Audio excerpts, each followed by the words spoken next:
खतरनाक, खूबसूरत ऐसी कि जिसे देखकर जिंदगी भी हैरान होती थी कि वो ज्यादा खूबसूरत है या मोक्ष। खतरनाक इस कदर थी कि मौत उसके सामने पानी मांगती थी।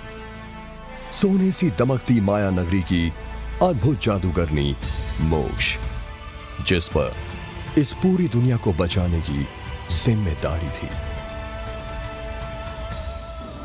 मौसम खराब हो रहा है, हमें कोई सुरक्षित जगह देखकर कुछ देर रुक जाना चाहिए। तुम समझ क्यों नहीं रहे हो? हमारे पास वक्त नहीं है। मौसम बहुत खराब हो चुका है, हम सुबह के चल रहे हैं, हमारे घोड़े भी थक चुके हैं, इन्हें भी थोड़ा आराम चाहिए। मोक्ष अवतार को ढूंढ रही थी और इसके पीछे वजह थी 20 साल पहले हुई एक भविष्यवाणी। भविष्यवाणी में कहा गया था कि अवतार इस धरती पर फिर से जन्म लेगा और वो अंधेरे की काली शक्ति तमस का खात्मा करेगा। काली शक्तियों के राजा तमस को अवतार ने अपने पिछले जन्म में पाताल की गहराई में कैद कर दिया था। वो अब फिर से शक्तिशाली हो रहा था। उसकी काली शक्तियां धरती पर आतंक मचाने लगी थीं। इससे पहले कि तमस जागे, मोक्ष अवतार को ढूंढ लेना चाहती थी। पिछले 20 सालों से अवतार को ढूंढने का उसका सफर रुका नहीं था, लेकिन अब तक उसे सफलता नहीं मिली थी। चलते चलो, रास्ते में कोई सही जगह मिलेगी तो रुक जाएंगे। घने जंगलों के बीच ऊबड़ खाबड़ रास्तों पर मोक्ष अपने सफेद घोड़े को दौड़ाए जा रही थी। घोड़ा उन रास्तों पर ऐसे दौड़ रहा था मानो वो हवा में उड़ रहा हो, लेकिन अब उसकी भी सांसें उखड़ने लगी थी। तभी वो दोनों एक गांव के नजदीक पहुंचे। बारिश की वजह से गांव में चारों तरफ सन्नाटा पसरा था। ठीक है, आज रात हम इसी गांव में बिताएंगे और कल सूरज की पहली किरण के साथ आगे बढ़ेंगे। चारों तरफ से घने जंगल और पहाड़ों से घिरे इस गांव में गिनती के घर थे। वीर ने चारों तरफ देखा तो उसे एक घर में रोशनी दिखाई दी। लगता है उस घर में कोई जाग रहा है। वो दोनों घोड़े के साथ उस घर की तरफ बढ़े। वीर ने मोक्ष को घोड़े से नीचे उतारा। वो अपने शरीर पर एक लबादा ओढ़े थी, जिससे उसने अपना सिर और चेहरा ढक रखा था। हाथों में लालटेन लिए एक अधेड़ उम्र की महिला ने दरवाजा खोला। वीर आगे खड़ा था और मोक्ष उसके बिल्कुल पीछे थी। हम राहगीर हैं और रास्ता भटक गए हैं, क्या एक रात के लिए हमें जगह मिल सकती है? अनजान लोगों को अपने दरवाजे पर देखकर वो औरत सकपका गई, लेकिन जैसी उसकी नजर मोक्ष पर पड़ी वो दरवाजे से हट गई। वो महिला मोक्ष को पहचान चुकी थी। आप लोग अंदर आ जाइए। हमें बस आज रात के लिए ठिकाना चाहिए, सुबह होते ही हम निकल जाएंगे। आप लोग बैठे, मैं अभी आती हूँ। मोक्ष और वीर बारिश में पूरी तरह से भीग चुके थे। वो अंदर आग के पास आकर बैठ गए। महिला जल्दी से अपने रसोई घर में गई और उन दोनों के लिए गरम गरम काढ़ा ले आई। ये लीजिए काढ़ा, इससे आपको थोड़ी राहत मिलेगी। मैं आप लोगों के सोने का इंतजाम करती हूँ। वीर और मोक्ष काढ़ा पीने लगे। तभी वीर ने मोक्ष की तरफ देखा और उसके चेहरे का रंग उड़ गया। वो समझ चुका था कि वीर ने अपनी शक्तियों से ऐसा कुछ देखा जो बहुत ही खतरनाक था। वीर को मोक्ष के मन की बात जानने के लिए शब्दों की जरूरत नहीं थी। आखिर दोनों आत्मा से जो जुड़े थे। आप लोगों का बिस्तर तैयार है, कुछ जरूरत होगी तो बताइएगा। आखिर आपको ऐसा क्या दिखाई दिया? हमें अभी यहाँ से निकलना होगा। कुछ पिशाच रात के अंधेरे में एक गांव की तरफ बढ़ रहे हैं। तमस के पिशाच भी अवतार को ढूंढ रहे हैं। इससे पहले कि वो उस तक पहुंचे, हमें वहां पहुंचना होगा। अगर इस बार हमने देर कर दी तो शैतान उसे ढूंढ लेगा। क्या आपको लगता है कि इस बार ये वही होगा जिसे हम सालों से ढूंढ रहे हैं? मुझे नहीं पता, लेकिन हम कोशिश करना छोड़ नहीं सकते। सिर्फ अवतार ही तमस को कंकालों की घाटी के जरिए पाताल लोक से बाहर आने से रोक सकता है। इस बार मुझे पूरा यकीन है कि हम उसे ढूंढ निकालेंगे। लेकिन आपकी शक्तियां अब कमजोर पड़ने लगी हैं। हाँ, लेकिन अवतार को ढूंढने की जिम्मेदारी मुझ पर है, इसीलिए मुझे आगे बढ़ते रहना होगा। लेकिन मोक्ष, सुबह हो चुकी थी और तूफान खत्म हो चुका था। मोक्ष और वीर थोड़ी देर आराम करने के लिए एक पहाड़ी पर रुके। तभी उन्हें किसी के भागने की आवाज आई। जल्दी भागो, वो हमारे पीछे है। मैं अब और नहीं भाग सकता। वो दोनों भागते भागते पहाड़ों के दर्रे के नजदीक पहुंच गए, लेकिन उनका पीछा साक्षात मौत कर रही थी। लाल कपड़े पहने घोड़ों पर सवार दो औरतें उनके सामने आ पहुंची। रुक जाओ, मैंने कहा रुक जाओ। क्या तुम्हें लगता है कि इन्हें मार देना चाहिए? बिल्कुल। ये दोनों औरतें भी माया नगरी की जादूगरनियां थीं, जो अवतार होने का दावा करने वाले लोगों को पकड़ती थीं। इन दोनों औरतों के पास पृथ्वी की शक्तियां थीं। इनमें से एक औरत ने अपनी शक्तियों से दर्रे के रास्तों को बड़े बड़े पत्थरों से रोक दिया। तुम क्या सोचती हो? तुम्हारे इन करतब से मैं डर जाऊंगा? तुम मेरा कुछ नहीं बिगाड़ सकती। मेरे पास ऐसी शक्तियां हैं जिसका सामना तुम जैसी औरतें नहीं कर सकती। हम दोनों मिलकर तुम्हें खत्म कर देंगे। तुम जिसकी बात कर रहे हो पहले देख तो लो, क्या वो तुम्हारे साथ है? उसने पलट कर देखा तो दूसरा आदमी वहां पर नहीं था। उसके होश उड़ गए। तुम्हें क्या लगा कि तुम अवतार हो? ये सोचना तुम्हारा पागलपन है। लेकिन तभी उस इंसान ने आंखें बंद करके ध्यान लगाया। देखते ही देखते चारों तरफ धुएं का गुबार बन गया। मेरे इस माया जाल से बचकर दिखाओ।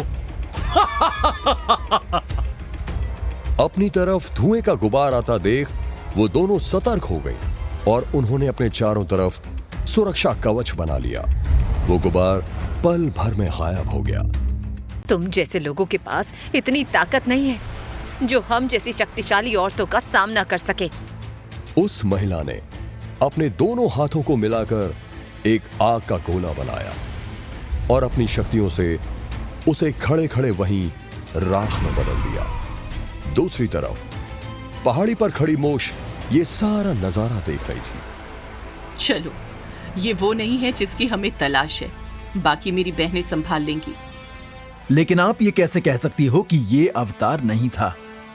भले ही अवतार को अभी अपनी शक्तियों का एहसास ना हो, लेकिन उसे इतनी आसानी से काबू में नहीं किया जा सकता। चलो, हमें लंबा रास्ता तय करना है। तो क्या मोक्ष अवतार को ढूंढ पाएगी? आखिर कहां जाकर उसकी तलाश खत्म होगी और कैसे वो अवतार के साथ मिलकर वो दुनिया को बचाएगी? जानने के लिए सुनते रहिए कुकू FM।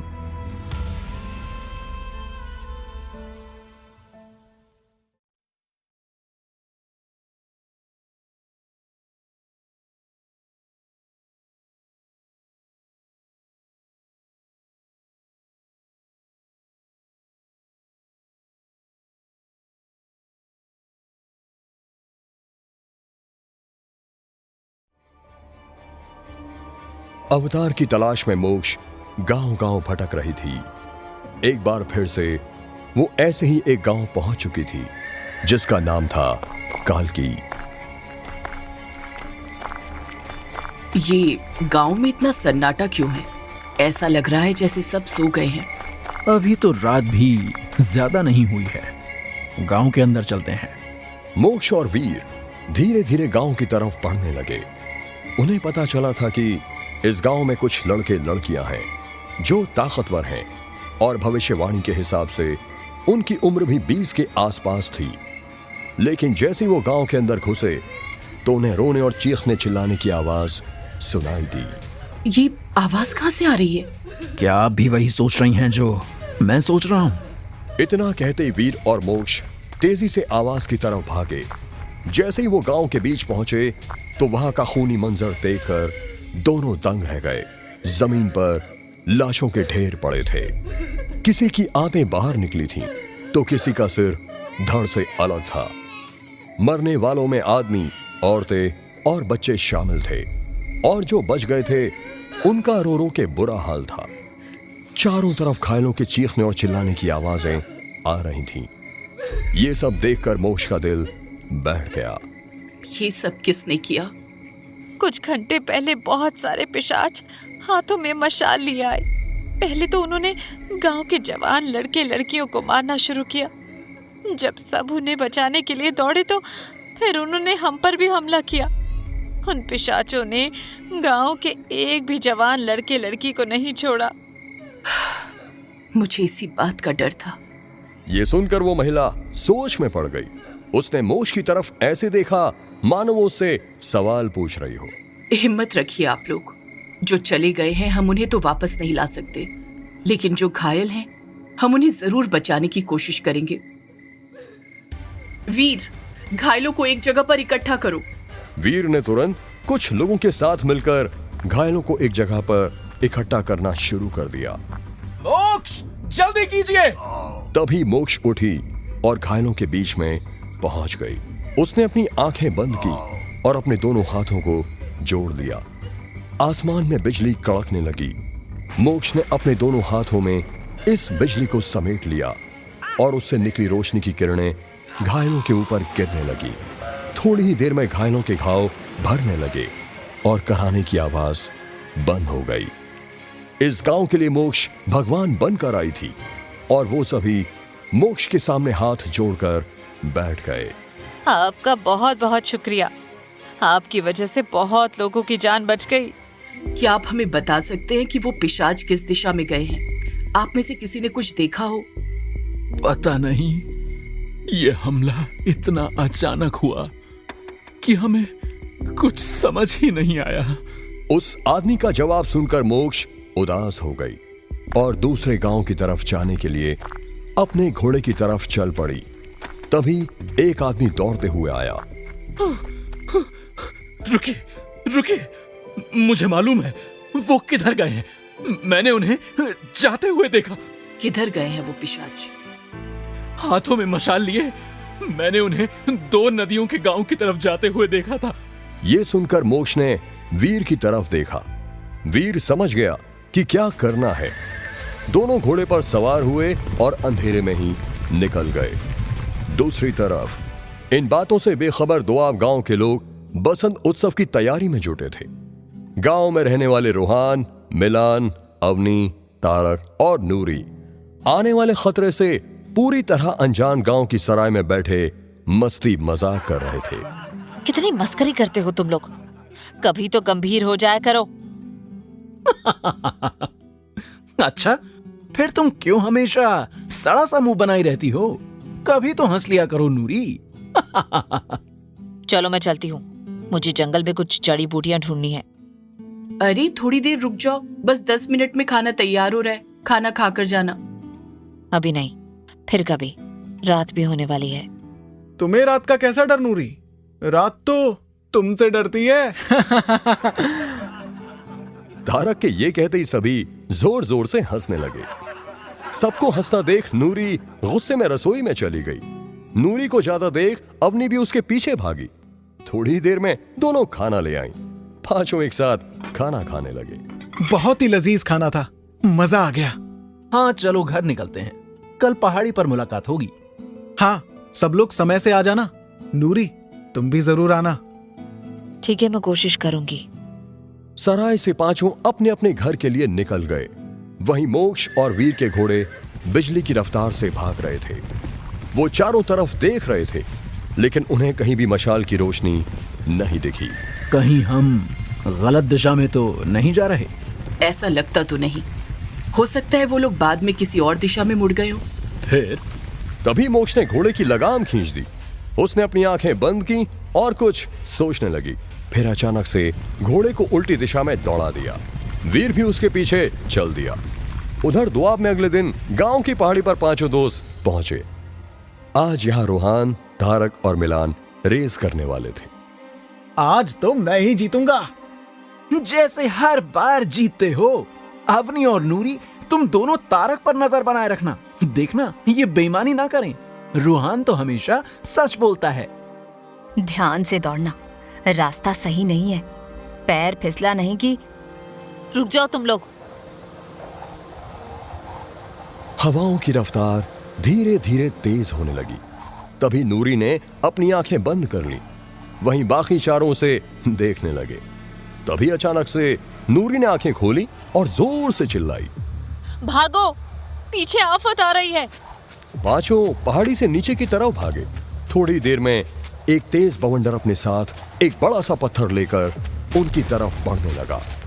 उसे देख पांचों की चीख निकल गई। डर के मारे उनके दिल की धड़कनें तेज हो चुकी थी। सब लोग रास्ता छोड़कर अलग अलग हो जाओ। नूरी की आवाज सुन चारों रास्ता छोड़कर इधर उधर भागने लगे। सब भागे जा रहे थे। तभी नदी में एक बड़े से पत्थर के गिरने की तेज आवाज आई। इसके साथ ही बवंडर भी थम गया। माहौल में सन्नाटा सा पसर गया। पांचों जहां थे वहीं रुक गए, लेकिन वो सभी हाँफ रहे थे। आ जाओ सब लोग, खतरा टल गया है। नूरी की आवाज सुनकर चारों उसी दिशा में भागे और थोड़ी ही देर में पांचों एक दूसरे के सामने खड़े थे। ये क्या था नूरी? मुझे नहीं पता ये क्या था, लेकिन मुझे एहसास हुआ कि कुछ तो गलत होने वाला है। क्या? आखिर नूरी के पास ऐसी कौन सी शक्तियां थीं जिससे उसे पहले ही अनहोनी का एहसास हो गया था? क्या तमस को पता चल गया है कि अवतार दोआब में है? तो क्या नूरी अवतार है? दोआब की तरफ आते आते मोक्ष किस तरफ मुड़ गई? इन सवालों के जवाब जानने के लिए सुनते रहिए कुकू एफएम।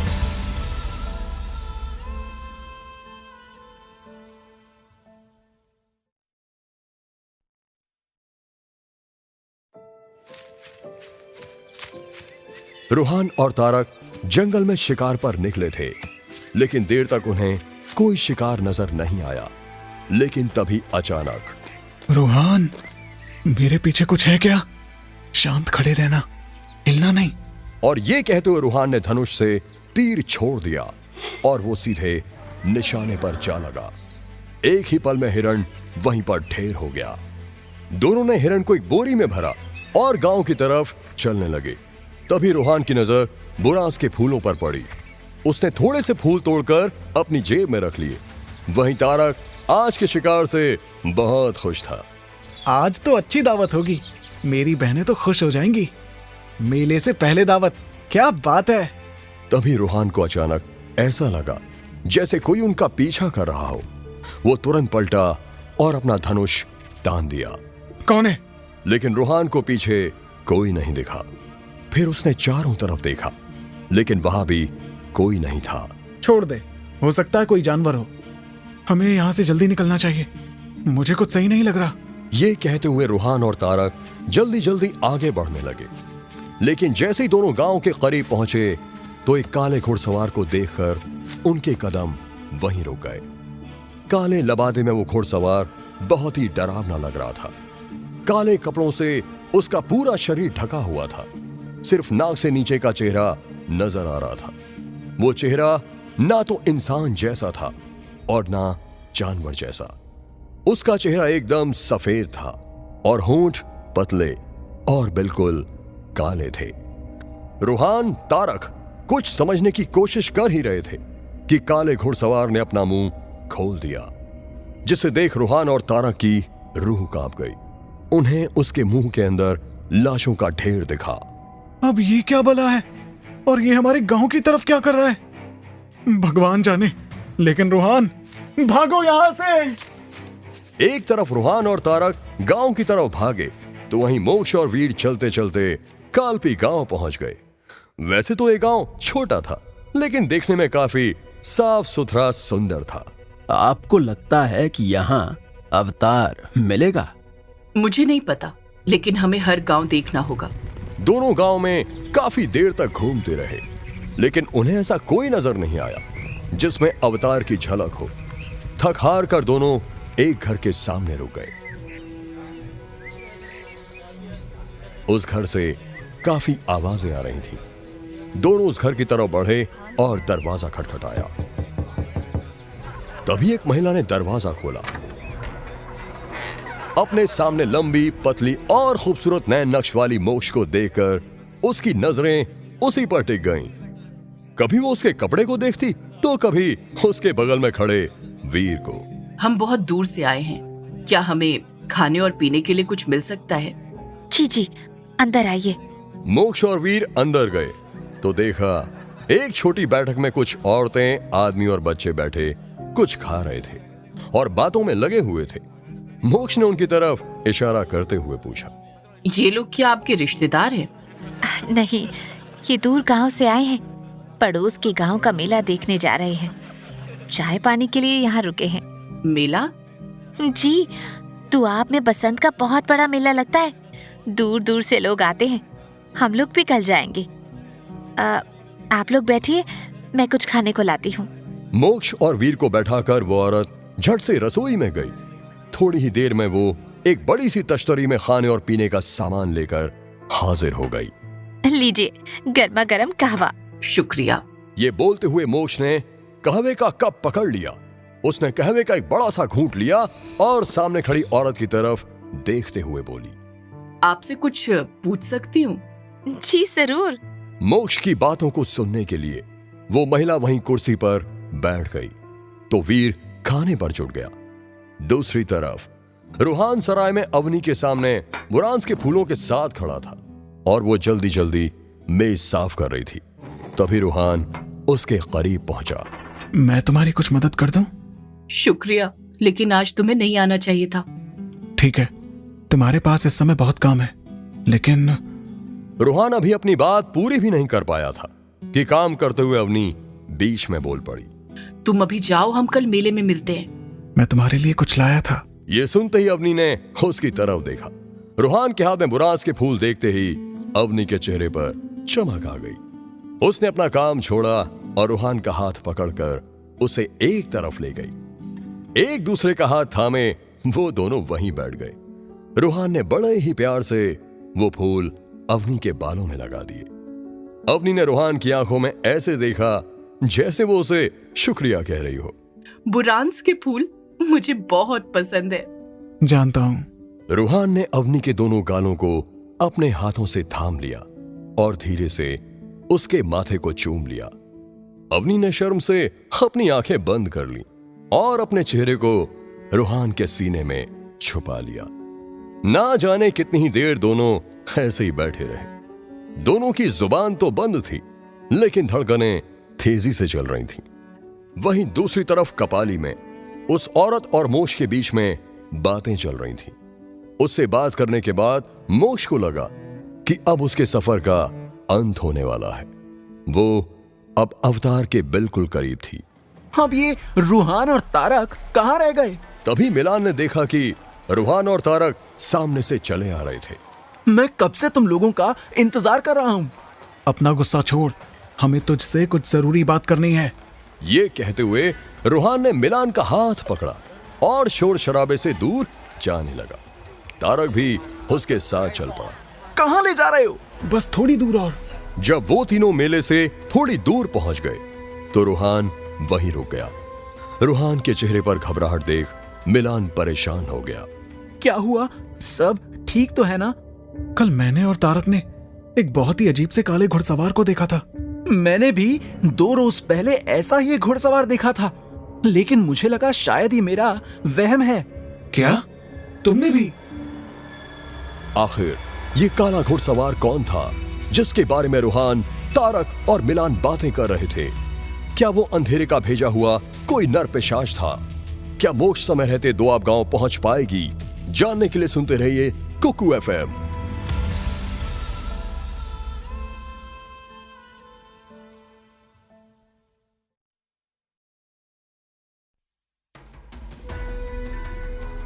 उस काले घुड़सवार की बातों ने तीनों को परेशान कर दिया।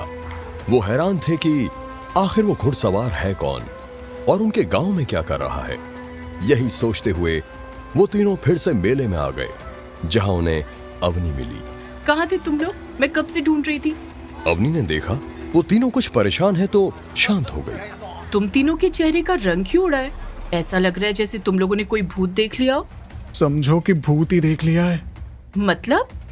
रूहान ने काले घुड़सवार के बारे में अवनी को भी बताया। उनकी बात सुनकर वो भी परेशान हो गई। इस बारे में हमें बाबा और गांव के मुखिया से बात करनी चाहिए। अभी नहीं, बसंत उत्सव खत्म होने के बाद हम कल उन लोगों से बात करेंगे। ठीक है, फिर मैं निकलती हूँ, शाम को सराय में मिलते हैं। ये बोलकर अवनी वहां से निकल गई। वहीं तारा की नजर एक व्यापारी पर पड़ी जो अक्सर गांव में सामान लेकर आता था। वो व्यापारी कीमती सामानों का सौदा करता था। अच्छा, मैं भी चलता हूँ, मुझे कुछ काम है। ये कहते हुए तारक वहां से निकल गया और सीधे उस व्यापारी के पास पहुंचा। उसे देखते ही व्यापारी शातिराना तरीके से हंसने लगा। ऐसा लगा जैसे वो तारक के ही आने का इंतजार कर रहा था। तारक ने उसे एक कीमती कड़ा पकड़ा दिया। इस बार तो लंबा हाथ मारा है तुमने। चुप रहो, कितना दोगे इसका? तभी व्यापारी ने तारक के हाथ में 10 सिक्के पकड़ाए और वो कड़ा अपनी जेब में रख लिया। सिर्फ इतना ही? जितना मिल रहा है रख लो बच्चे, वरना ये भी नहीं मिलेगा। वो तो मुझे अपनी बहनों के लिए सामान लेना है, वरना मैं तुम्हें अच्छे से बताता। एक तरफ गांव में अजीबोगरीब घटनाएं हो रही थीं और दूसरी तरफ मोक्ष और वीर दोआब की तरफ बढ़ रहे थे। थोड़ी देर कहीं रुक जाते हैं। अभी नहीं, अगर हम रुक गए तो पता नहीं उन बच्चों का क्या होगा। मेरी बात को समझिए, आप लगातार इस तरह से चलती रहीं तो कमजोर हो जाएंगी और फिर उन राक्षसों से मुकाबला करना मुश्किल हो जाएगा। वो बात कर ही रहे थे कि मोक्ष का घोड़ा अचानक रुक गया। पीछे से वीर ने अपने घोड़े की लगाम खींच दी। उनके सामने का रास्ता पूरी तरह से टूटा हुआ था। रात को आया तूफान और बारिश रास्ते को अपने साथ बहा ले गए थे। अब तो ईश्वर भी चाहते हैं कि हम थोड़ी देर रुक जाएं। ठीक है, लेकिन थोड़ी देर ही रुकेंगे। वीर ने मोक्ष को घोड़े से उतारा और दोनों घोड़ों को ले जाकर पेड़ से बांध दिया। वहीं मोक्ष एक बड़े से पत्थर से पीठ टिकाकर बैठ गई। क्या सोच रही हैं? पता नहीं मेरी बहनें क्या कर रही होंगी, क्या पता उन्हें कोई सफलता मिली भी या नहीं। कितने दिनों से उनसे कोई संपर्क भी नहीं हो पाया। मैं पता लगाती हूँ कि वो सब क्या कर रही हैं। ये कहते हुए मोक्ष आंखें बंद कर ध्यान में बैठ गई। अगले ही पल उसे अपनी बहनों की जगह हाथों में मशाल लिए बड़े बड़े दांतों और सींग वाले विशाल पिशाच नजर आए। उसने तुरंत अपनी आंखें खोल दी। क्या हुआ? हम यहाँ नहीं रुक सकते, रात होने से पहले हमें वहां पहुंचना होगा। लेकिन रास्ता? उसकी चिंता मत करो। मोक्ष रास्ते के सामने खड़ी हो गई। मोक्ष ने ध्यान लगाकर अपने दोनों हाथों को जैसे ही घुमाया तो उसमें बिजली सी तरंगें निकलने लगी। इन तरंगों से बड़े बड़े पत्थर भी हवा में उड़ने लगे और देखते ही देखते वो पत्थर आपस में जुड़ने लगे और मोक्ष के सामने एक पुल बनकर तैयार हो गया। आगे बढ़ो। दोनों घोड़ों पर सवार होकर अपनी मंजिल की तरफ निकल पड़े। दूसरी तरफ अवनी सराय की तरफ बढ़ती जा रही थी कि तभी उसकी नजर नदी किनारे खड़ी नूरी पर पड़ी। वो सराय न जाकर उसकी तरफ बढ़ गई। यहाँ क्या कर रही हो नूरी? तुम कुछ परेशान दिखाई दे रही हो। तभी हवा का तेज झोंका नूरी के कानों के पास से होकर गुजरा। वो आ रहा है। तुमने कोई आवाज सुनी क्या? नहीं, हवा से बातें करने की शक्ति तुम्हारे पास है, मेरे पास नहीं। कोशिश करोगी तो तुम भी बात कर सकोगी। तुम कुछ कहना चाह रही थी। हाँ। अवनी ने नूरी को उस अजीब से दिखने वाले काले घुड़सवार के बारे में बताया, जिसे सुनकर उसके चेहरे का भाव बदल गया। क्या हुआ? जिस घुड़सवार की तुम बात कर रही हो, वैसा ही घुड़सवार मैंने अपने सपनों में देखा था। क्या? हैरानी की बात है कि आखिर वो घुड़सवार हम सबको क्यों दिखाई दिया? कौन हो सकता है वो?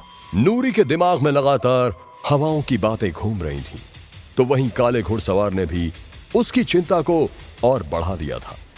उसे किसी अनहोनी का डर सता रहा था। शाम ढलने लगी थी तो दोनों सराय की तरफ चल दी। सराय में लोगों की भीड़ बढ़ रही थी।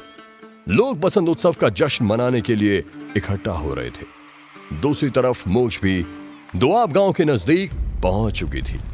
वो दोनों एक पहाड़ी की चोटी पर थे, जहां से तलहटी में बसा गांव साफ नजर आ रहा था। बस कुछ मिनट में हम दोआब में होंगे। जितना आसान समझ रहे हो उतना आसान नहीं है वहां पहुंचना। ये कहते हुए मोक्ष ने अपने घोड़े की लगाम खींची और आगे बढ़ गई। वीर भी उसके पीछे पीछे चल पड़ा। थोड़ी देर में वो दोनों पहाड़ी से उतरकर नदी के किनारे पर पहुंच गए। दोआब और उनके बीच में बस ये बड़ी नदी थी। वो दोनों नदी के किनारे पर अपने घोड़ों के साथ खड़े थे। वीर ने चारों तरफ नजरें घुमाकर देखा, लेकिन कोई दिखाई नहीं दिया। यहाँ तो कोई नहीं है, नदी पार कैसे करेंगे? तभी मोक्ष को नदी में एक नाव तैरती हुई दिखाई दी। तूफान की वजह से नाव किनारे से दूर चली गई थी। उस नाव से हम नदी पार करेंगे। तभी मोक्ष ने अपने दोनों हाथों को हवा में लहराया और हवा का रुख बदल गया, और देखते ही देखते हवा की रफ्तार तेज हो गई। हवा अपने साथ नाव को किनारे पर ले आई। मोक्ष और वीर अपने घोड़ों के साथ उस नाव में सवार हो गए। जादुई हवाओं के झोंके नाव को आगे बढ़ा रहे थे, और कुछ ही पलों में वो दोनों दोआब की धरती पर खड़े थे। आखिरकार हम पहुंच ही गए। काश ये हमारा आखिरी पड़ाव हो। मोक्ष को दोआब की धरती पर एक अलग ही एहसास हुआ। उसे ऐसा लगा कि बस अब उसकी खोज पूरी होने वाली है। तो क्या वाकई इस गांव में मोक्ष को अवतार मिलेगा? कौन होगा अवतार? रूहान, अवनी, तारक या मिलान, या फिर नूरी? ये जानने के लिए सुनते रहिए कुकू एफएम।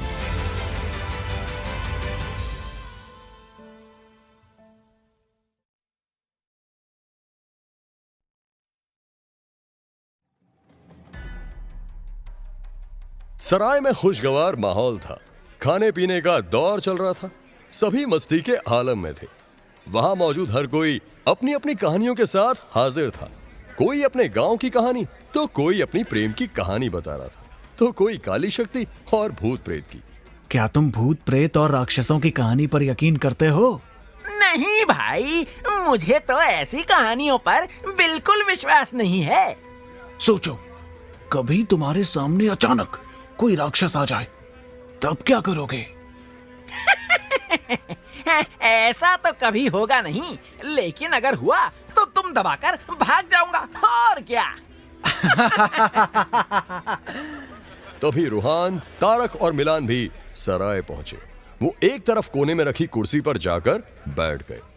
उन लोगों ने देखा कुछ लोग बजा रहे थे, तो वहीं कुछ लोग उसकी धुन पर थिरक रहे थे। बाकी लोग खाने और पीने में लगे हुए थे। तभी रूहान उठकर अवनी के पास आ गया। नूरी भी वहीं खड़ी थी। अवनी, चलो नाचते हैं। रूहान अवनी का हाथ पकड़कर उसे अपने साथ ले गया। नूरी वहीं खड़ी गांव के लोगों को खुशियां मनाते देख रही थी, लेकिन अंदर ही अंदर वो घबराई हुई थी। थोड़ी देर बाद तारक और मिलान भी रूहान और अवनी के साथ संगीत की धुन पर थिरकने लगे। उधर घोड़े पर सवार मोक्ष और वीर धीरे धीरे गांव की तरफ बढ़ रहे थे। तभी वीर को काले घोड़े पर बैठा कोई साया दिखा। शायद उधर से कोई हम पर नजर रख रहा है। अगर तुम्हें ये बात पता है तो क्या मुझे नहीं होगा? कौन है वो?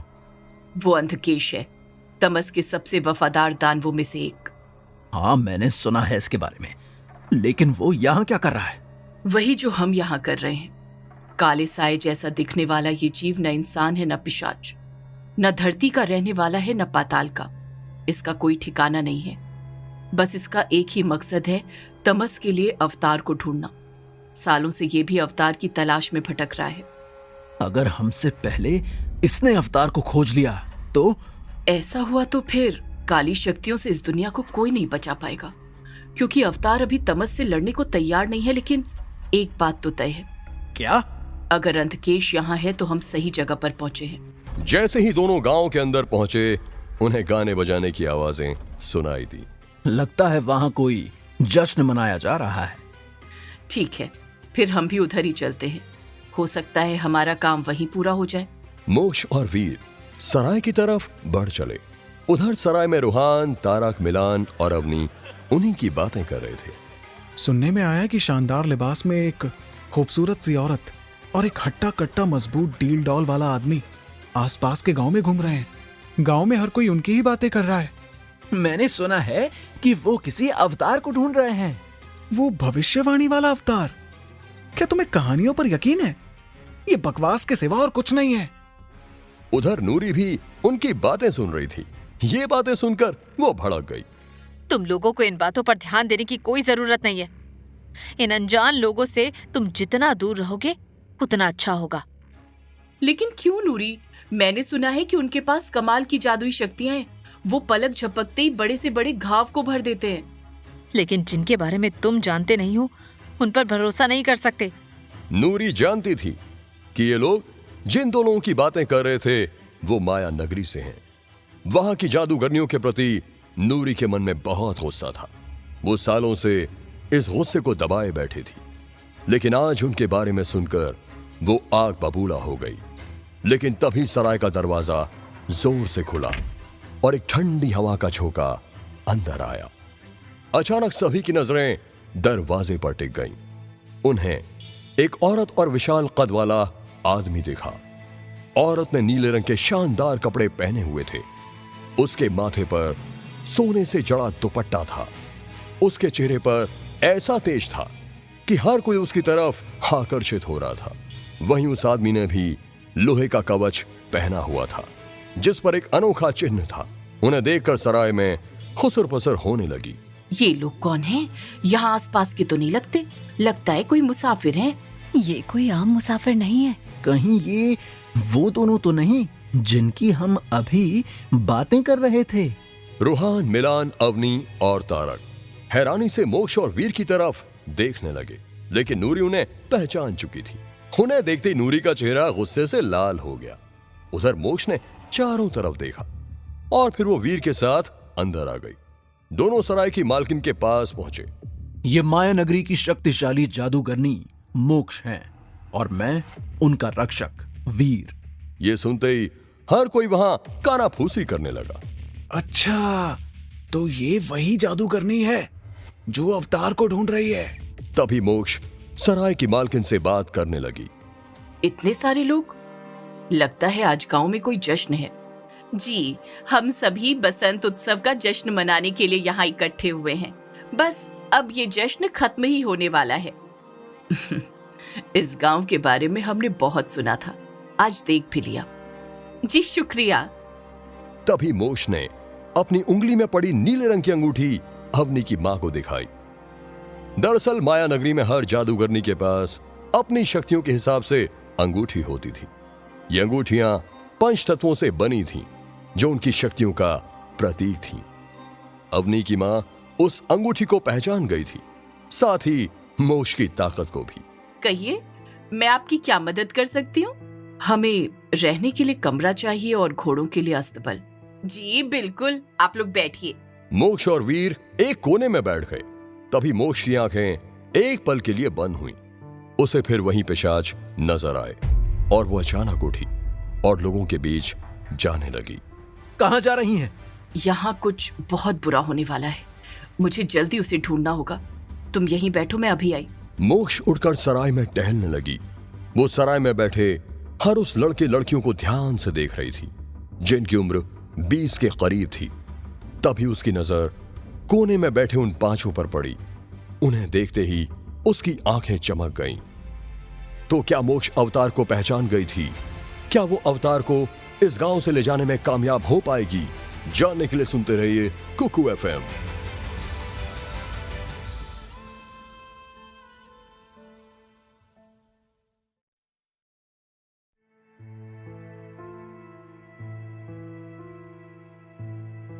मोक्ष की 20 साल से चल रही खोज अब खत्म होने वाली थी। उसे सराय में 5 युवा मिले जो भविष्यवाणी से काफी मिल रहे थे, लेकिन मोक्ष के सामने सबसे बड़ी चुनौती थी कि आखिर उन 5 में से अवतार कौन था। अगले दिन सुबह मोक्ष और वीर गांव में घूम रहे थे। क्या इन्हीं 5 में से कोई अवतार हो सकता है? मुझे उम्मीद है कि वो इन्हीं में से कोई होगा। लेकिन हमें पता कैसे चलेगा? हमें अलग अलग होकर इन पर नजर रखनी होगी। ठीक है। मोक्ष से अलग होकर वीर रूहान और तारक को ढूंढने निकल गया। वो रूहान के घर की तरफ जा रहा था। तभी उसे जंगल की तरफ से कुछ आवाजें सुनाई दी। वो तेजी से जंगल की तरफ भागा। जब वो जंगल में पहुंचा तो हैरान हो गया। उसने देखा वहां पर ढेर सारे मरे हुए हिरण पड़े थे, जिन्हें बेरहमी से नोचा गया था। जब वो थोड़ा और आगे बढ़ा तो उसे बड़े बड़े दांत और सींग वाला पिशाच दिखाई दिया, जो एक हिरण का खून पी रहा था। उसे वीर के आने की आहट सुनाई दी और वो अचानक उसकी तरफ पलटा और उस पर हमला करने के लिए दौड़ पड़ा। वीर ने झटके से अपनी तलवार निकाली और जैसे ही वो पिशाच उसके नजदीक आया, उसने अपनी तलवार से उसके टुकड़े टुकड़े कर दिए। उस पिशाच को मारने के बाद वो तुरंत गांव की तरफ भागा, लेकिन वहां उसे मोक्ष नहीं मिली। दूसरी तरफ मोक्ष पहाड़ी पर बनी एक गुफा में पहुंची, जहां उसे एक छोटा सा ताल दिखा जिसमें दूध जैसा सफेद पानी भरा हुआ था। लगता है पुराना ताल है। तभी पीछे से नूरी आ गई। आप यहाँ क्या कर रही हैं? ये पवित्र ताल आप जैसे लोगों के लिए नहीं है। इस गांव के लोग तुम्हें बहुत मानते हैं, लेकिन मैंने सुना है कि तुम इस गांव की नहीं हो। यहाँ बूढ़ी वैद्य तुम्हें अपने साथ लेकर आई थी। तुम्हारा इन सब से क्या लेना देना? सुना है तुम हवाओं से बातें करती हो। अगर ये सच है तो ये गांव तुम्हारे लिए नहीं है। तुम्हें तो माया नगरी में होना चाहिए। मुझे नहीं जाना वहां। माया नगरी में रहने वाली इन औरतों में न दया है न प्रेम। ये सिर्फ खमंडी औरतें हैं। लगता है तुम्हारे साथ कुछ ऐसा हुआ है जिसकी वजह से तुम सबसे चिढ़ी हुई हो। आप यहाँ से चले जाइए। ठीक है, लेकिन मेरी बात पर गौर जरूर करना। ये बोलकर मोक्ष वहां से निकल गई। तभी वीर भी उसे ढूंढता हुआ वहां आ पहुंचा। हमारे पास ज्यादा समय नहीं है। पिशाच हमारे बहुत नजदीक आ चुके हैं। उसने जंगल की घटना के बारे में मोक्ष को बताया। वीर की बातें सुनकर वो परेशान हो गई। वो किसी भी हालत में इतने सालों की मेहनत को बर्बाद नहीं होने देना चाहती थी। हमें जल्द ही अवतार का पता लगाना होगा, वरना इस गांव का हाल भी काल्पी गांव की तरह होगा। हमें गांव की तरफ चलना होगा। आप इन्हें अवतार के बारे में कैसे बताएंगी? पता नहीं, लेकिन अब हम अवतार का पता लगाने में ज्यादा समय बर्बाद नहीं कर सकते। हमें सभी बच्चों को अपने साथ ले जाना होगा। क्या गांव वाले इस बात के लिए राजी होंगे? इस दुनिया को बचाने के लिए उन्हें तैयार होना होगा। धीरे धीरे शाम ढल रही थी। मोक्ष और वीर सराय की तरफ वापस आ रहे थे। तभी उन्हें गांव के सभी लोग हाथों में दिए लेकर नदी की तरफ जाते दिखे। मोक्ष और वीर भी उनके पीछे चल पड़े। सभी नदी किनारे पहुंचे तो मोक्ष ने देखा सभी लोग नदी में अपने दिए छोड़ रहे हैं। उसने एक गांव वाले से पूछा, ये आप लोग नदी में दिए क्यों छोड़ रहे हैं? बसंत उत्सव खत्म होने के बाद हर साल हम लोग अपने पूर्वजों की याद में नदी में दिए जलाकर छोड़ते हैं, ताकि उनकी आत्मा को शांति मिल सके। मोक्ष ने उस गांव वाले के सामने हामी में अपना सिर हिलाया और वीर के साथ सराय की ओर बढ़ गई। वहीं गांव के सभी लोग नदी के किनारे खड़े होकर दियों को देख रहे थे और अपने परिजनों को याद कर रहे थे। ये सही समय नहीं है लोगों से अवतार के बारे में बात करने का। हम कल सुबह बात करेंगे और कल हम उन पांचों के साथ यहाँ से कंकाल घाटी के लिए रवाना हो जाएंगे। मोक्ष और वीर सराय पहुंचे तो देखा सराय में सिर्फ अवनी और उसके माँ बाबा ही थे। वो दोनों खाली पड़ी कुर्सी पर बैठ गए। तभी अवनी उनके लिए शरबत ले आई। आज सराय खाली क्यों है? सभी नदी की तरफ गए हैं। थोड़ी देर में सब आ जाएंगे। आज भी जश्न होगा क्या?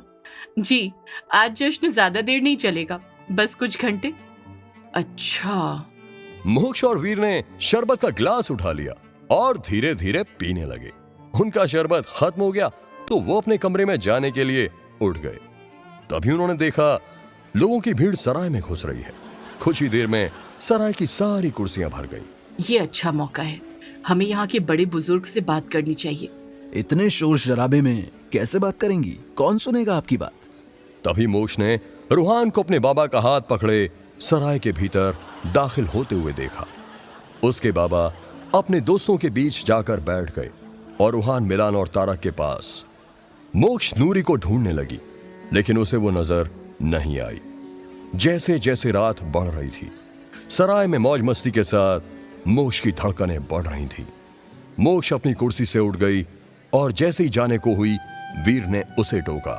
कहाँ जा रही हैं? परेशान मत हो, अवतार के बारे में किसी से बात नहीं करूंगी। ये कहते हुए मोक्ष भीड़ में चली गई। वीर ने देखा वो गांव के बुजुर्गों से बात कर रही थी। मोक्ष को देखते हुए वीर उसी के बारे में सोच रहा था कि कैसे मोक्ष का रक्षक बनने के लिए उसने जमीन आसमान एक कर दिया था। कितनी कठिन परीक्षाओं से गुजरा था वो। उसका मोक्ष से सबसे खास रिश्ता था जिसे सिर्फ वो दोनों ही समझ सकते थे। तभी उसका ध्यान टूटा। उसने देखा वो दूर एक लड़के से बात कर रही थी। और कितनी दूर है ये गांव? इन विशाल पिशाचों को लगाम पे रखना बहुत मुश्किल हो रहा है। ये खून के प्यासे हैं सब। कुछ देर में पहुंच जाएंगे।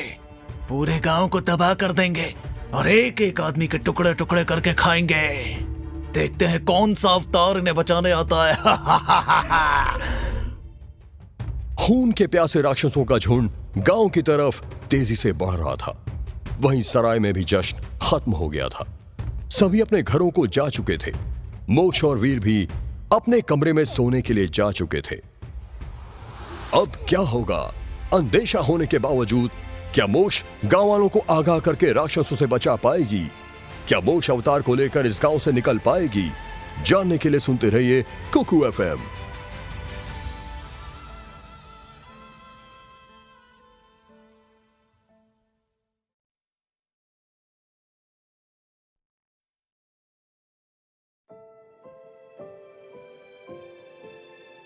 पूरा गांव बसंत उत्सव का जश्न मनाकर चैन की नींद सो रहा था। मोक्ष और वीर भी अपने कमरे में सो रहे थे। तभी वीर को मोक्ष की आवाज सुनाई दी। वो यही है। मुझे बस थोड़ा समय चाहिए। मेरी शक्तियां मुझसे मत छीनिए। नहीं नहीं। मोक्ष, मोक्ष, आंखें खोलिए मोक्ष। नहीं। आपने फिर वही सपना देखा? मैं कमजोर हो रही हूँ वीर। अगर मैंने जल्दी ही अवतार को नहीं ढूंढा तो परम शक्ति मेरी जादुई ताकत छीन लेंगे। हम ऐसा नहीं होने देंगे। मोक्ष और वीर बात कर ही रहे थे कि तभी रात के सन्नाटे को चीरती हुई किसी आदमी के चीखने की आवाज आई। कौन? क्या ये आवाज? किसकी आवाज हो सकती है? वीर जल्दी चलो, लगता है कोई मुसीबत में है। मैं तैयार हूं, बस अपनी तलवार ले लूं। वीर और मोक्ष सीढ़ियों से नीचे उतर ही रहे थे कि अचानक विस्फोट की आवाज आई। इसके बाद जानवरों जैसे चिल्लाने की और घोड़ों के हिनहिनाने की भी आवाज आने लगी। ये किसी एक की मुसीबत में होने का संकेत नहीं है।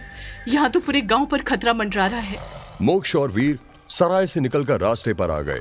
सामने जो नजारा था उसे देख के दोनों के होश उड़ गए। पूरे गांव पर राक्षसों ने हमला बोल दिया था। जहां तक नजर जा रही थी वहां तक पिशाच दिख रहे थे। लोग डर के मारे इधर उधर भाग रहे थे। हर जगह से चीखने चिल्लाने और बच्चों के रोने की आवाज आ रही थी। एक एक को खत्म कर हमें अवतार को ढूंढकर यहाँ से जल्दी ही निकलना होगा। मोक्ष गांव के चौराहों के बीचों बीच जाकर खड़ी हो गई और अपने मंत्रों से खुद की शक्तियों को पुकारने लगी। उसके चारों ओर रोशनी की लहरें दौड़ने लगी। उसका शरीर तेज से चमकने लगा और उसके हाथों से आग के गोले निकलने लगे। मोक्ष उन्हीं आग के गोलों को एक एक करके राक्षसों पर बरसाने लगी। देखते ही देखते राक्षस और पिशाच एक एक कर ढेर होने लगे। उधर वीर भी अपनी तलवार से दानवों पर मौत बरसाने में लगा था। तभी मोक्ष को गांव के दूसरी ओर से आवाजें सुनाई दी। बचाओ! अरे कोई बचाओ! बचाओ! बचाओ हमें! अरे कोई बचाओ! मोक्ष आज सुन के उस तरफ भागी। उसने देखा कुछ राक्षसों ने 4-5 गांव वालों को घेर लिया था। उनमें से एक पिशाच एक कटे हुए पैर को चबा रहा था और दूसरा अपने हाथों से खून को चाट रहा था। छोड़ दो उन्हें। मोक्ष ने जल्दी से एक आग का गोला उस राक्षस पर फेंका और पल भर में वो भस्म हो गया। तभी सामने से एक राक्षस ने मोक्ष की तरफ भाला फेंका जो उसके कंधे में लगा। मैं छोड़ूंगी नहीं तुम्हें। मोक्ष ने गुस्से में राक्षस की तरफ देखा और तभी उसके पूरे शरीर में शक्ति की लहर दौड़ गई। उसने अपनी पूरी शक्ति को समेटना शुरू किया। मोक्ष की शक्तियों से रात के अंधेरे में पूरा गांव जगमगा उठा। उस रोशनी को उसने अपने हाथों में समेट लिया और राक्षसों की तरफ उछाल दिया। मेरी इस शक्ति से कोई राक्षस और पिशाच नहीं बचेगा। ये लो, ये लो। इससे पहले कि राक्षस खुद को संभालते उसने दूसरा वार किया और फिर तीसरा। अंत में उसने एक विशाल आग का गोला बना के राक्षसों के ऊपर फेंक दिया और देखते ही देखते राक्षस और पिशाच शांत हो गए। मोक्ष वीर की तरफ भागी। वीर, जल्दी रूहान, तारक, मिलान, अवनी और नूरी को ढूंढो। उन्हें हमें किसी भी हाल में इनसे बचाना होगा। लेकिन मैं आपको छोड़कर नहीं जा सकता। मैं जो कह रही हूँ वो करो वीर। ठीक है, मैं ढूंढता हूँ उन्हें। वीर मोक्ष को छोड़ रूहान और उसके दोस्तों को ढूंढने लगा। वो तारक और मिलान के घर की तरफ भागा। गांव का मंजर एकदम बदल चुका था। कुछ घंटे पहले तक यहां जश्न का माहौल था। वहां खूनी खेल चल रहा था। दूसरी तरफ रूहान भी अपने घर पहुंच चुका था। उसका घर गांव से दूर ऊंची पहाड़ी पर था, इसलिए उसे इस हमले की खबर नहीं थी। बाबा, मैं आपके लिए बिस्तर लगा देता हूँ। आप बहुत थक गए होंगे, आपको आराम करना चाहिए। बिस्तर लगाते वक्त रूहान की नजर मेज पर रखी तलवार पर पड़ी। तलवार पुरानी थी लेकिन दिखती शानदार थी। उसकी मूठ पर सुंदर बगलों का जोड़ा बना हुआ था। ये तलवार तुम्हारी माँ को पसंद नहीं थी। वो कहती थी कि ये तलवार खरीद कर मैंने घाटे का सौदा किया है। लेकिन बेटा, इस तलवार को तुम हमेशा अपने पास रखना। जी बाबा। वो बिस्तर पर लेटा ही था कि अचानक से दरवाजा तोड़कर कुछ पिशाच उसके घर में आ घुसे। उन्हें देखते ही रूहान डर गया, लेकिन ताराचंद ने बिना देर की अपनी तलवार उठाई और लड़ने के लिए तैयार हो गए। रूहान, भागो! खिड़की से निकलकर जंगल की तरफ भागो। मैं इनको संभालता हूँ। बाबा, मैं आपको छोड़कर नहीं जाऊंगा। जाओ बेटा, मैं बस तुम्हारे पीछे आता हूँ। अपने बाबा की बात मानते हुए रूहान खिड़की से निकल के भागा। वो हवा की रफ्तार से भागे जा रहा था। उसकी आंखों से आंसू निकल रहे थे। उसे एक ही ख्याल आ रहा था कि बाबा कैसे अकेले उन राक्षसों से मुकाबला करेंगे। वो जंगल में काफी दूर तक निकल आया। दूसरी तरफ ताराचंद ने अपनी पुरानी तलवार से ही राक्षसों पर वार करना शुरू कर दिया था। कुछ पिशाचों के मार गिराने के बाद वो किसी तरह उनसे पीछा छुड़ा के जंगल की तरफ भागे और रूहान को पुकारने लगे। ताराचंद की आवाज सुनकर रूहान तेजी से उनकी तरफ आया। बाबा, मैं तो डर ही गया था, कहीं आपको कुछ हो जाता तो। मुझे कुछ नहीं होगा। इतना कहते ही ताराचंद जमीन पर गिर पड़े। ये देख रूहान के होश उड़ गए। बाबा, बाबा, क्या हुआ आपको? अरे, आपके सर में तो चोट लगी है। बाबा। मैं ठीक हूँ, मेरी चिंता मत करो। मैं आपको नूरी के पास लेकर चलता हूँ, वो आपको ठीक कर देगी। मैं घर से अपनी घोड़ा गाड़ी लेकर आता हूँ। बाबा, तलवार लेकर जाओ। रूहान ने तलवार उठाई और तेजी से अपने घर की तरफ भागा। जैसे ही वो घर के पास अपने बाड़े में पहुंचा, तभी उसने देखा कि एक राक्षस उसकी तरफ दौड़ आ रहा था। उसने खुद को बचाने के लिए तलवार से उस पर हमला कर उसे मार गिराया। फिर वो अपना घोड़ा ढूंढने लगा, लेकिन पिशाचों के डर के मारे घोड़ा भाग चुका था। तब वो वापस जंगल में अपने पिता के पास पहुंचा। बाबा, हमारा घोड़ा पता नहीं कहां चला गया। आप चिंता ना करें, मैं कुछ करता हूँ। इतना कहकर रूहान ने जल्दी जल्दी में पत्तों से चटाई बनाई, उस पर अपने बाबा को लेटाया और गांव की ओर चल पड़ा। रूहान ने देखा कि बेहोशी की हालत में उसके बाबा कुछ बड़बड़ा रहे थे। हिम्मत रखिए बाबा, हम थोड़ी देर में पहुंच जाएंगे। अब आपको कुछ नहीं होगा। अब आगे क्या होगा? क्या रूहान अपने बाबा को बचा पाएगा? क्या नूरी उसे मिलेगी? गांव वालों को पिशाचों से बचाने के लिए क्या करेगी मोक्ष? जानने के लिए सुनते रहिए कुकू एफएम।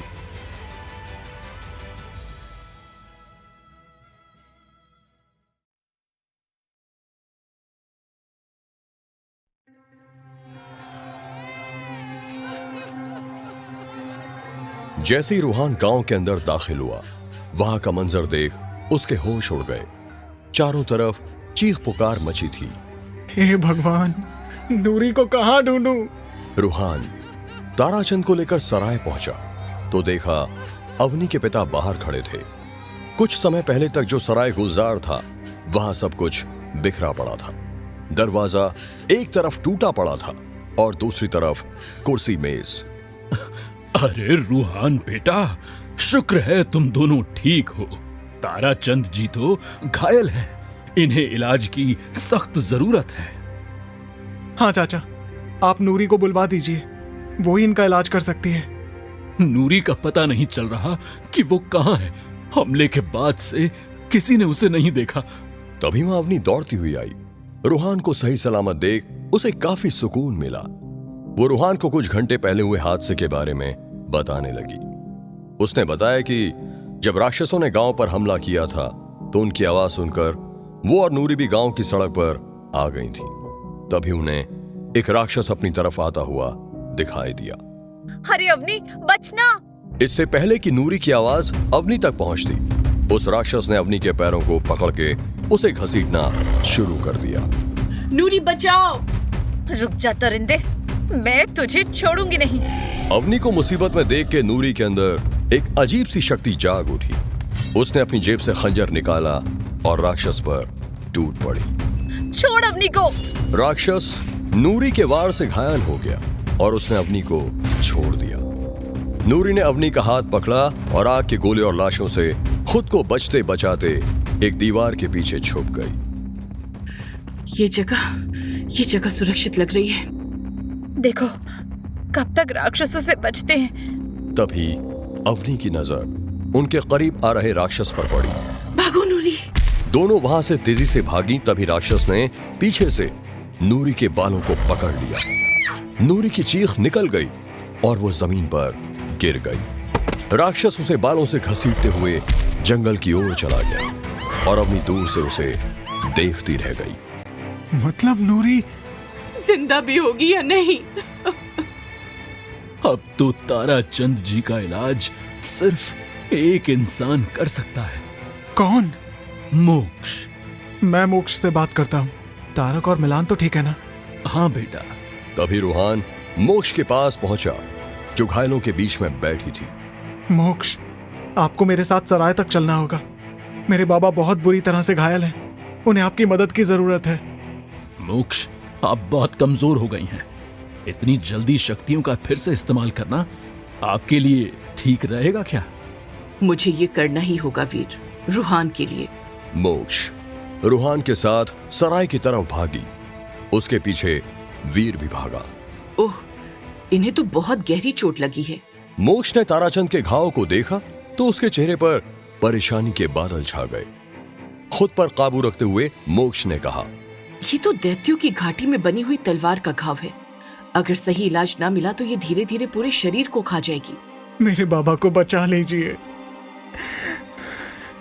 मोक्ष ने रूहान की बातों का जवाब नहीं दिया और मंत्र पढ़ने लगी। तभी उसके शरीर से रोशनी निकलने लगी और उसके हाथों के जरिए ताराचंद के शरीर में वो रोशनी बहने लगी। ये देख रूहान सिसकने लगा। तभी उसके बगल में खड़े वीर ने उसके कंधे पर हाथ रखते हुए कहा, कुछ नहीं होगा, ठीक हो जाएंगे। तभी वीर की नजर रूहान के हाथ में पड़ी तलवार पर पड़ी, जिसे देख वो थोड़ा हैरान हुआ। ये तलवार तुम्हें कहां से मिली रूहान? बाबा की है। क्या तुम्हें पता है ऐसी तलवार कौन लोग इस्तेमाल करते हैं? क्या तुम्हारे बाबा को पता है? नहीं, उन्होंने तो बहुत समय पहले ये तलवार किसी से खरीदी थी। ये तलवार एक विशेष तरह के तलवार बाजों का प्रतीक है जो अंधेरे के खिलाफ जंग लड़ते आए हैं। तभी रूहान ने देखा उसके बाबा का घाव भरने लगा। वो खुश हो गया। उसने मोक्ष की तरफ देखा। वो बोलने ही जा रहा था कि मोक्ष बोल पड़ी। रूहान, क्या तुम अपने दोस्त मिलान और तारिक को बुलाओगे? मुझे तुम सबसे कुछ जरूरी बात करनी है। वहीं तब तक आधे से ज्यादा गांव के लोग सराय के बाहर पहुंच चुके थे। उन सभी को यही लग रहा था कि मोक्ष की वजह से इस गांव पर मुसीबत आई है। सभी आपस में ऐसे ही बातें कर रहे थे कि तभी मोक्ष खड़ी हो गई और शांत स्वर में गांव वालों से कहा, मैं आपके लिए मुसीबत नहीं बल्कि आपको बचाने आई थी। मैं जो आपको बताने जा रही हूँ उसे ध्यान से सुनिए। ये पहली बार नहीं है जब राक्षसों ने इस गांव पर हमला किया है। इस गांव का इतिहास तो हजारों साल पुराना है। एक समय में ये गांव नहीं बल्कि भरा पूरा राज्य मंथन था। यहाँ के राजा दोमान और रानी आबरा थी। जब तमस के राक्षसों ने इस जगह पर हमला किया था तो उन्होंने बड़ी बहादुरी से उसका मुकाबला किया था। मोक्ष की कहानी की शुरुआत करते ही गांव वालों के मुंह बंद हो गए। और वो ध्यान से सुनने लगे। माहौल में सन्नाटा पसर गया। उन्होंने अपने आसपास के राज्यों से मदद की गुहार भी लगाई, लेकिन उन्हें सिर्फ आश्वासन मिला। राजाओं ने 3 दिन बाद सैनिक भेजने के लिए कहा, लेकिन 10 दिन बाद भी कोई नहीं आया। अपनी हार देख दोमान ने अपने लोगों से राज्य छोड़कर जाने के लिए कहा, लेकिन कोई नहीं गया। सभी अपनी अंतिम सांस तक लड़े। मोक्ष कहानी सुना ही रही थी कि उसने देखा कि तारक और मिलान भी आ गए। उसने अपनी कहानी जारी रखी। तमस ने सभी को मार डाला। पूरे मंथन में सिर्फ आबरा बची। उन्होंने अपनी आंखों के सामने अपने पति को दम तोड़ते देखा। वो दुख और गुस्से से भर गई। उन्होंने दिव्य शक्ति को आवाज लगाई और ताकत मांगी ताकि वो दुश्मनों का खात्मा कर सके। उनकी मुराद पूरी हुई। दिव्य शक्ति की ताकत से उसने मंथन पर हमला करने वाली सभी काली शक्तियों का नाश कर दिया। उस दिव्य शक्ति के असर से उस दिन आबरा और मंथन भी जलकर खाक हो गए। कहानी खत्म हुई तो मोक्ष ने गांव वालों की तरफ देखा तो उनके सिर शर्म से झुक गए। तभी मोक्ष ने तारक और मिलान को इशारा किया और ताराचंद के पास चली आई। वहां रूहान और अवनी पहले से ही मौजूद थे। उसने चारों तरफ नजरें घुमा कर देखा, लेकिन नूरी वहां पर नहीं थी। नूरी कहाँ है? वो नजर नहीं आ रही। मोक्ष की बात सुनकर सभी के चेहरे पर मायूसी छा गई। तब अवनी ने सारी घटना के बारे में मोक्ष को बताया। अब समय आ गया है कि मैं तुम लोगों से खुलकर बात करूं। तुम्हें पता है ये राक्षस इस गांव में क्यों आए थे? शायद अवतार ढूंढने, लेकिन अवतार कौन है? पता नहीं। तुम चारों में से एक अवतार है। राक्षस तुम्हें मारने आए थे। तुम जिंदा हो इसलिए वो दोबारा आएंगे यहाँ। ये सुनकर चारों एक दूसरे का मुंह देखने लगे। राक्षस के दोबारा हमले की कल्पना से वो डर गए, लेकिन इसके साथ ही वो अब मोक्ष की बात पर विश्वास करने लगे थे। अब क्या होगा? ऐसे तो सब मारे जाएंगे। गांव वालों को बचाना चाहते हो तो तुम चारों को अभी हमारे साथ चलना होगा। हमारी वजह से गांव पर और मुसीबत नहीं आनी चाहिए। हम सब आपके साथ जाने के लिए तैयार हैं। ये सुनकर साथ खड़े मिलान, तारक और अवनी ने भी सिर हिलाकर हामी भरी। तभी मोक्ष को कुछ महसूस हुआ और उसका चेहरा गंभीर हो गया। पिशाचों की सेना गांव की तरफ बढ़ रही है। हमें तुरंत ये गांव छोड़ना होगा। तो क्या पिशाचों के आने से पहले मोक्ष बच्चों को लेकर द्वाब से निकल जाएगी? आखिर मोक्ष उन्हें कहां लेके जा रही थी? जानने के लिए सुनते रहिए कुकू FM।